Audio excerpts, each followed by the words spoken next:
బ్రతకాలని ఇష్టం లేదు. ఎందుకు ఇష్టం లేదు?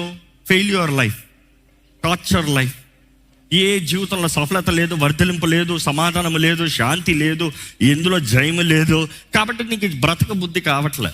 ఈరోజు లేచి నెమ్మదితో ఉన్నాం, ధైర్యంతో ఉన్నాం, ఆనందంతో ఉన్నాం, 10 మందితో కలిసి నవ్వుతున్నాం, 10 మందితో కలిసి భుజిస్తున్నాం, ఒంటరితనంగా కాకుండా 10 మందితో కలిసి మాట్లాడుకుని ఆనందిస్తున్నాం. ఎలాగుంటుంది? విశ్రాంతి దినం అంటే it's a family time worshipping God, family time spending time with each other, family time, eat as a family. It is not individual, eat as a family. So Sabbath అన్నప్పుడు బిడ్డలు ఒంటరిగా ఉన్న కూడా, ఈ రోజు కూడా యూదులు ఇశ్రాయేల్లో కూడా వారు ఒంటరిగా ఉంటారంట. ఫ్యామిలీ ఎక్కడ ఉన్నారో అక్కడికి వెళ్ళిపోతారంట.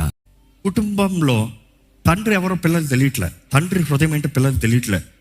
తండ్రిని పిల్లలు ఎప్పుడు చూస్తారంటే, ఈ రోజు తరంలో పిల్లడు తప్పు చేస్తే అప్పుడు తండ్రి దగ్గరకు వస్తాడు.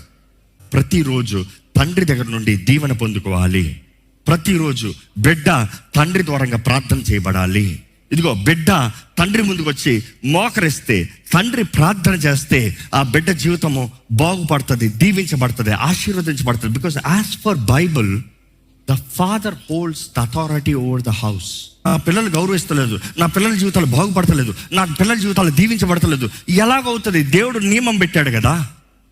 తండ్రిగా అధికారాన్ని ఇచ్చాడు, తల్లిగా నడిపించవలసిన, పోషించవలసిన, నేర్పించవలసిన బాధ్యతనిచ్చాడు.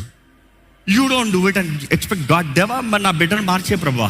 నీ గర్భంలో పిండంగా నిన్ను రూపించేటప్పుడే ఆ బిడ్డ ఏమవ్వాలో నేను ఎరిగొన్నా, నేను కోరుకున్నా.